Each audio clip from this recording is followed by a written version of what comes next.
어제 이제 문재인 대통령의 광복절 경축사가 있었고요. 그다음에 내일 이제 100일 기자회견 를 하게 돼요. 그래서 대통령의 어떤 메시지 또 대통령의 경축사.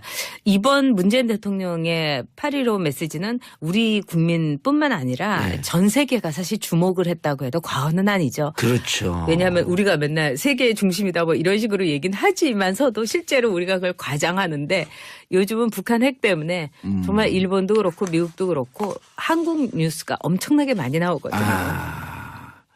김정은한테 누가 그런 얘기를 하더라고요. 기자를 만났더니 관심을 한반도로 끌어들이는 데는 기가 막힌 재주를 갖고 있다고. 만만치 않은 사람이라는 생각은 들어요. 그러니까요. 네, 그 메시지를 매우 일관되게 보내고 있죠. 그러니까 나는 끝까지 한국하고 대한민국하고 대화 안 한다. 그다음에 미국하고 1대1로 대화하겠다. 그다음에 우리는 핵이 어느 정도가 아니라 최고도로 발달된 개발 완료된 순간에 말하자면은 미국과 대화하겠다.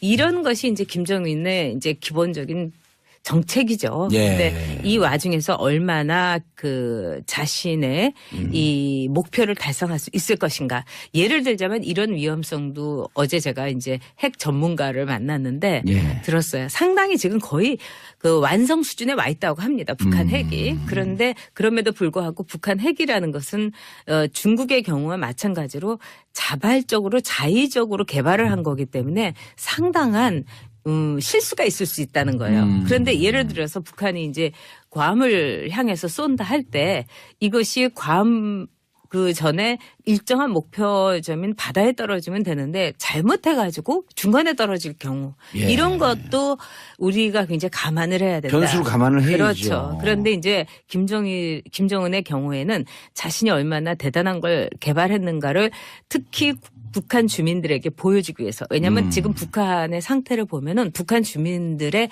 인내의 한계에 이르렀다. 이런 이야기를 합니다. 그렇지 않겠어요. 그렇죠. 가난한데 핵 개발에다 돈을 쏟아붓고 그렇기 때문에 북한 주민용으로도 일단 시범 발사라고 우리가 하는 이 보여주기 발사를 2차례 정도는 할 수 있다. 이렇게 보더라고요.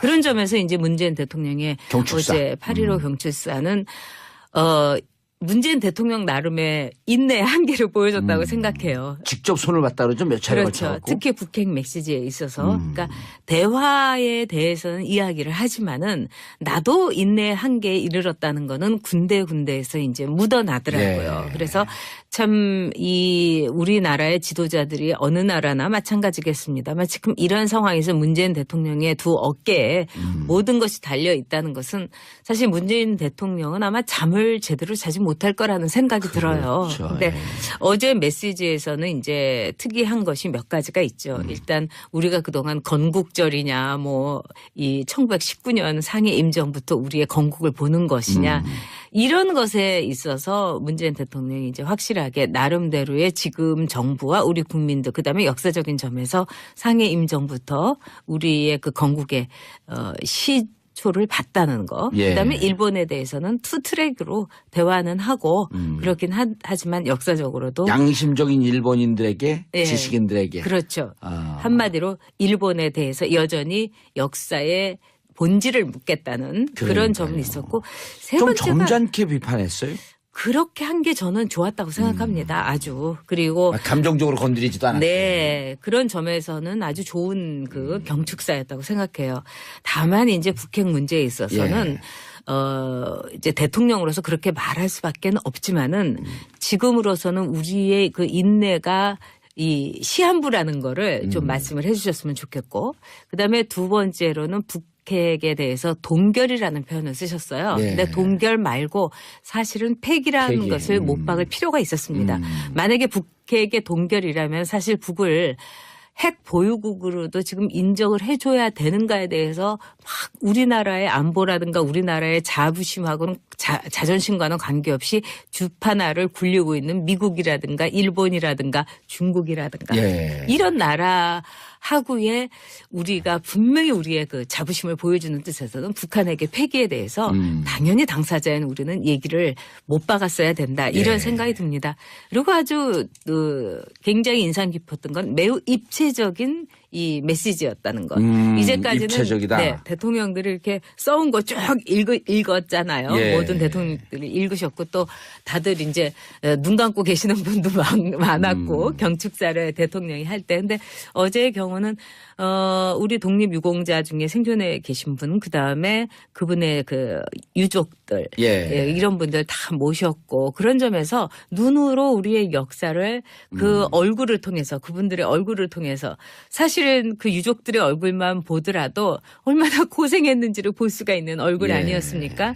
우리가 이렇게 잘 모셨어야 되는데, 근데 거기에 대한 지원을 얘기하고 사람의 얼굴만큼 모든 걸 얘기해 주는 건 없죠. 그래서 저는 어저께 중계를 보면서 얼굴 하나하나를 보면서 아, 우리가 참 제 역할을 못했구나. 대한민국의 국민 노릇을 못했구나. 이런 생각을 하는 일깨워주는 아주 뜻깊은 광복절이 아니었나 이렇게 생각합니다. 독립운동을 하면 3대가 망하고 친일하면 3대가 떵떵거리고 산다는 이 말을 이제는 끝내겠다. 그렇죠. 그러니까 우리는 정확하게는 35년, 그리고 프랑스는 이 3년 동안을 나치에 있어서 이제 점령을 당했는데 프랑스에서 그때 너무 지독하게 했었어요. 나치하고 이렇게 사이가 좀 그러니까 사랑에 빠질 수도 있었으나 그런 여성들, 그 모든 여성들을 삭발을 시키고 뭐 발가벗기고 이러면서 굉장히 가혹하게 했어요. 근데 그 여성뿐만이 아니었죠. 그런 점에서 99만 명을 기소했다 그러더라고요. 그렇죠. 3년 동안의 모든 것을 대청소를 무서울 정도로 어떻게 보면 굉장히 비인간적으로 했죠. 왜냐하면은 그 체제 아래서 살아남기 위해서 그럴 수밖에 없었던 그 시대의 희생자는 분명히 있거든요. 그렇죠. 그런 점에서 우리가 역사를 어떻게 청산할 것인가 또 그러나 그런 점에 있어서 또 프랑스가 오늘날 상당히 이 프랑스의 영광이라는 말을 뭐 요즘은 경제가 너무 안 좋아서 그런 말하는 프랑스 사람 못 봤는데요. 그런 거를 가슴에 담고 있을 수 있다는 거는 참 긍정적인 일이라고 생각합니다. 연중 3.1절 그다음 광복절 가장 그 의미 있는 그 대통령의 직접 생각 정책이 나오는 그 경축사 아니에요? 그렇죠. 그리고 우리 대한민국의 이 광복절보다 더 대단한 게 뭐가 있겠어요. 사실은 이 일본이 흥남에 이 핵무기 개발 공장을 그 연구소를 가지고 핵무기를 개발하려고 했었어요. 그래서 미국이 원폭을 빨리 떨어뜨렸던 것이 일본이 북한에다가 그 공장을 연구소를 했기 때문에 개발하기 전에 이거는 일본을 무조건 항복을 받아내야 된다는 미국의 계산도 있었습니다. 그래서 그 당시에 흥남에 그 원자력에 대한 학자들이라든가 연구원이 상당히 있어서 아마 그분들이 북한의 핵 개발을 하는데 뭔가 도움이 크게 됐을 거예요. 근데 그런 점에 있어서 제가 볼 때는 진짜 우리가 일본이 어떻게 패망을 하고 어떤 식으로 일본이 이제 일어섰는가의 이 과정을 보면은 그 과정 속에서는 우리의 독립유공자들의 정말 우리가 영화 속에서도 보지만 그 어리고 왜 이 밀정인가요? 거기에서 그러잖아요. 저 발도 조그맣고 저 가녀린 여자가 저렇게 고문을 받아갖고 그 쓰레기 더미에다가 그냥 이렇게 버려지는 걸 보고 그 주인공이 이제 돌아서잖아요. 그런 분들에 대한 우리가 제 역할은 확실히 못한 거죠. 알겠습니다. 8326님 전 작가님 말씀에 전적으로 동의합니다. 격한 동의를 하는 거죠. 광복절 행사의 진정한 주인공이 이제 온 것 같아서 마음이 뭉클했습니다. 3251님 윗물이 맑아야 아랫물이 맑지요. 이번에 독립운동 유공자들 잘 대접해서 나라를 지키는 정당성 꼿꼿이 세워졌으면 합니다. 자, 그런데 이제 경축사 이 얘기를 들으면 전에 이제 박근혜 전 대통령의 광복절 경축사에서 안중근 의사가 차디찬 하얼빈 감옥에서 옥사하시고 역사의식이 짧거나 잘 별로 신경 안 쓴 분들은 정말 그런 줄 알고 믿었어요. 류순 감옥이었었는데 우리가 잘못 기억하고 있었나? 아니 들으면서 뭔가 이상했죠. 그러다가 이제 저도 이제 검색을 해보니까 류순 감옥이었는데 그렇지만은 뭔가 이상하다고 모든 국민은 다 느꼈는데 이것을 보통 이제 대통령의 메시지 같은 경우는 강독회를 한 3번을 해요. 그러니까 어떻게 거기서 못 잡아내요? 제가 보기에는 그 와중에서 이제 최순실의 이 말하자면은 게이트키핑을 잘못 거친 거죠. 내부에서 전문 그 연설문 작성자들이 먼저 토의하고 정리하고 강독하고 대통령이 최종적으로 보면서 수정하고 네. 이런 과정을 거쳤는데 최종 수정분을 어딘가 다시 한번 갔다 온 거야. 그렇죠. 그렇기도 하고 참 이건 유감스러운데 박근혜 그 전 대통령이 강독회에 참석을 안 하셨다는 거예요. 안 했다는 거예요. 근데 이제 전에 이제 당에서도 이 강독회에 참석하는 걸 굉장히 좀 좋아하진 않았어요. 좀 왜요? 지겨워했어요. 왜요? 왜냐하면 그건 굉장히 지리한 그 시간입니다.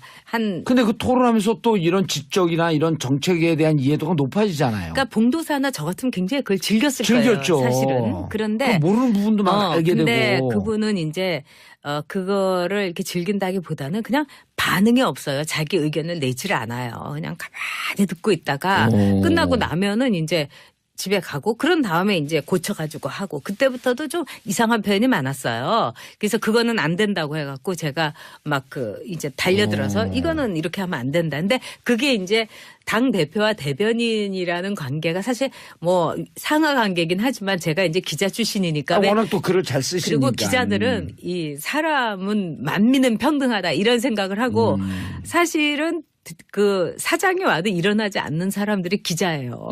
그래서 그거 갖고 야단 맞은 적도 있었어요. 권위주의 정권 시대에는. KBS에 이제. 사장이 일어나면 딱 일어나서 격리하고 그렇죠. 인사하고 그래. 지금 뭐 하는 거예요, 여기? 그 사장님이 굉장히 권위주의적인 배경을 가진 분이 오셨는데 우리 그냥 다 기자니까 이렇게 앉아 있었던 거예요. 그래서 사장 지나가나? 막 이러면서. 그게 기자죠. 그렇죠. 그게. 근데 이제 그게 어떤 기자의 어떻게 보면은 고집일 수도 있고. 근데 모든 나라의 기자들이 다 그렇죠. 예. 근데 그래서 제가 이제 많이 그런 거는 중간에서 안 되는 표현은 그냥 전 나름대로도 이건 안 된다고 막 강권을 하고 이래가지고 넘어갔는데 이제 대통령이 된 뒤에 제가 이렇게 연설문을 집에서 이렇게 보니까 뭐 단두대라든가 그러니까 이 표현을 할 때 단두대라는 표현도 썼고 뭐 이런 이 하얼빈 감옥이라고 해서 진짜 그거 듣고서 이 생각을 다시 체크 못한 분은 지금도 아마 하얼빈 감옥에서 안중근 의사가 돌아가신 줄 아는 분도 있을 거예요. 예. 그만큼 대통령의 언어는 중요합니다. 그래서 미국에서도 대통령의 언어라는 것은 아이들이 보고 배울 수 있는 언어여야 된다. 그렇게 얘기를 해요. 그래서 그런 점에서는 최순실의 그 입김 이게 있었다고 보고 그때 당 대표였을 때도 좀 이상한 표현들이 많았어요. 예를 들자면 요즘 우리가 왜 그런 거 하나도 없어야 하는 걸 1도 없어요. 이런 표현을 젊은 친구들이 쓰죠. 예, 쓰죠. 근데 젊은 친구들이 쓴다 하더라도 이것이 공식 사실 문건. 방송 용어로서도 전 부적절하다고 생각을 하고 특히 대통령이나 당대표의 무슨 행사나 이럴 때는 그런 거는 걸러져야 됩니다. 그렇죠. 왜냐하면 가장 고전이 될 수 있는 클래식이 될 수 있는 말을 써야 되는 거죠. 30년 뒤 40년 뒤에 다시 보는 문건 아니에요. 당연하죠. 근데 그때 이제 아주 옛날인데 지금은 뭐 완소라는 게 무슨 뜻인지 알고 축약을 많이 하잖아요. 예. 근데 무슨 행사를 하는데 뭐 완소 대한민국 이런 이 현수막을 건 거예요.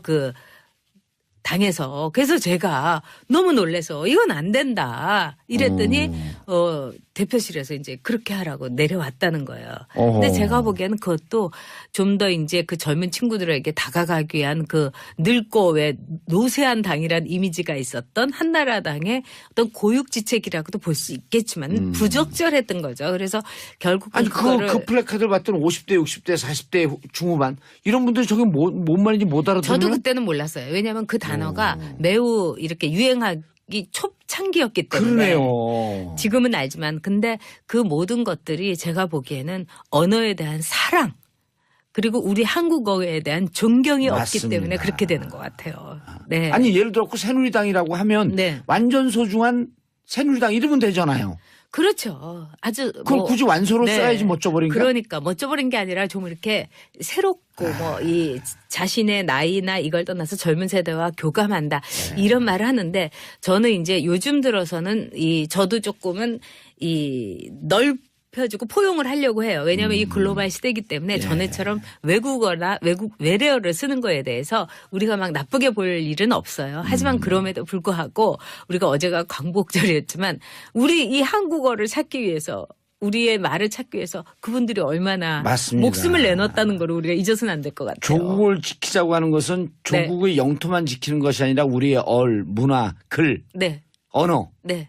한국말 못 쓰겠잖아요. 그렇죠. 근데 오늘 진짜 기받고 오신 것 같아요. 왜요?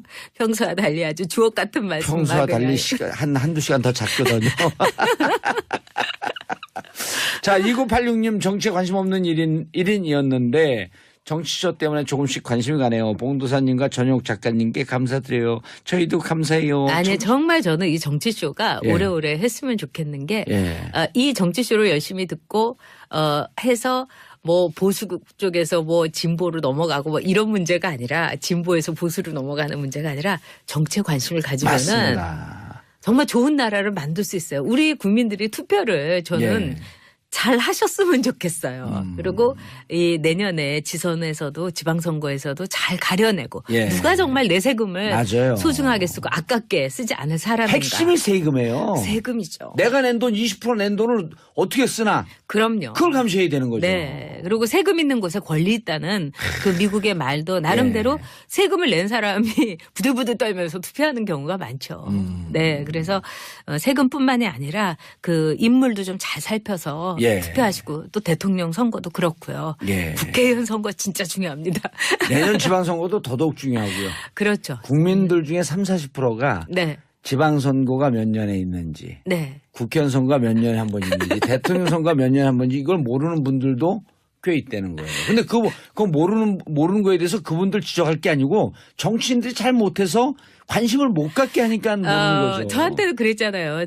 저하고 맨 처음에 방송할 때 예. 국회의원 선거 몇 년이죠? 그래서 몇 년이죠? 하고 제가 물으니까 진짜 다음에 안 나가려고 하네요. 이러면서 저 놀렸는데 예. 저는 그때는 이제 정치에 대해서 저를 이렇게 막 떨어뜨리고 어떻게 보면 격리시키고 싶었던 거긴 하지만 다시 한번 이제 탄핵의 이 모든 걸 느끼면서 저도 이 반성을 많이 했죠. 내가 정말 그 조광조처럼 사약을 받을 각오를 하고 더 광화문 한복판에서라도 이렇게 1인 시위라도 그때 했어야 되는 거 아니냐. 예. 박근혜 후보는 대통령으로서는 부적절하다는 거를 예. 그게 보수의 역할이 아니었나 예. 이런 생각하죠. 마지막으로 또 네. 글에 대해서 워낙 그 전문가시니까 좋은 대통령 연설문의 기준. 저는 딱 두 단어가 언제나 녹여들어 있어야 된다고 예. 생각합니다. 하나는 공감이에요. 공감. 아, 내가 말하고 싶은 거를 대통령이 말해줬구나. 예. 두 번째는 기대예요. 예. 앞으로 잘 될 겁니다. 그리고 잘 되게 하겠습니다. 이런 희망과 기대를 줘야죠. 알겠습니다. 네, 어제 이제 문재인 대통령의 광복절 경축사가 있었고요. 그다음에 내일 이제 100일 기자회견을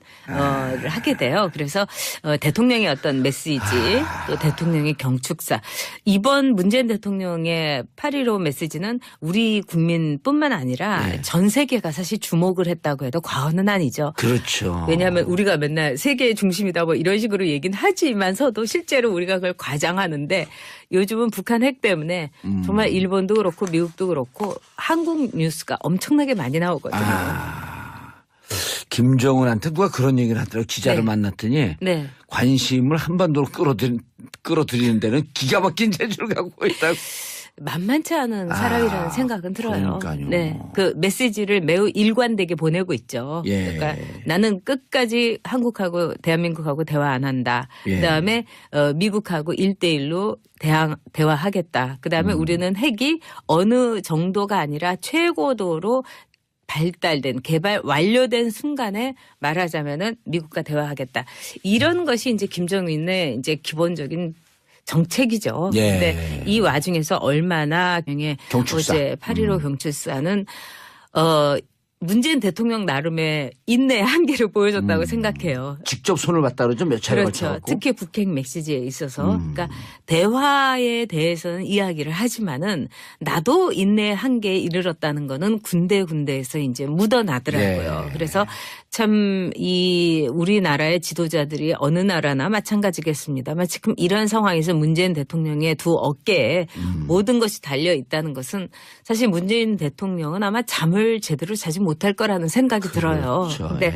어제 메시지에서는 이제 특이한 것이 몇 가지가 있죠. 일단 우리가 그동안 건국절이냐 뭐 이 1919년 상해 임정부터 우리의 건국을 보는 것이냐 이런 것에 있어서 문재인 대통령이 이제 확실하게 나름대로의 지금 정부와 우리 국민들 그다음에 역사적인 점에서 상해 임정부터 우리의 그 건국의 초를 봤다는 거. 예. 그다음에 일본에 대해서는 투 트랙으로 대화는 하고 그렇긴 하지만 역사적으로도 양심적인 일본인들에게 예. 지식인들에게 그렇죠. 한마디로 일본에 대해서 여전히 역사의 본질을 묻겠다는 쭉 읽었잖아요. 예. 모든 대통령들이 읽으셨고 또 다들 이제 눈 감고 계시는 분도 많았고 경축사를 대통령이 할 때. 근데 어제의 경우는 우리 독립유공자 중에 생존해 계신 분 그다음에 그분의 그 유족들 예. 이런 분들 다 모셨고 그런 점에서 눈으로 우리의 역사를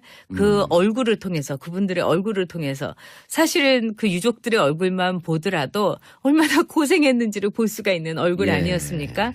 우리가 이렇게 잘 모셨어야 되는데 근데 거기에 대한 지원을 얘기하고 사람의 얼굴만큼 모든 걸 얘기해 주는 건 맞습니다. 없죠. 그래서 예. 저는 어저께 중계를 보면서 얼굴 하나하나를 보면서 아 우리가 참 제 역할을 못했구나. 대한민국의 국민 노릇을 못했구나. 이런 생각을 하는 일깨워주는 아주 뜻깊은 광복절이 아니었나 이렇게 예. 생각합니다. 독립운동을 하면 3대가 망하고 네. 친일하면 3대가 떵떵거리고 산다는 이 말을 이제는 끝내겠다. 그렇죠. 그러니까 우리는 정확하게는 35년 그리고 프랑스는 이 3년 동안을 이제 나치에 있어서 이제 나치 점령을 치하에, 예. 당했는데 프랑스에서 그때 너무 지독하게 했었어요. 그 자신의 이 목표를 달성할 수 있을 것인가.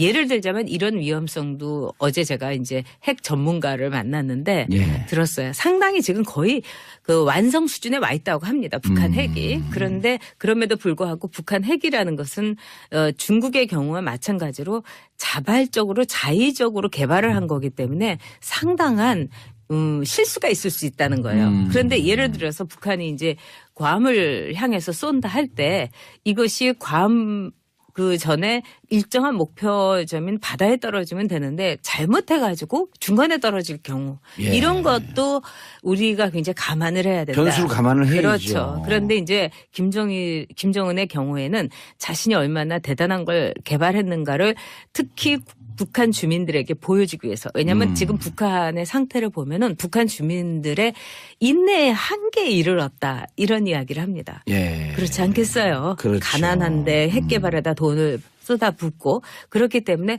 북한 주민용으로도 일단 시범 발사라고 우리가 하는 이 보여주기 발사를 2차례 정도는 할 수 있다. 이렇게 보더라고요.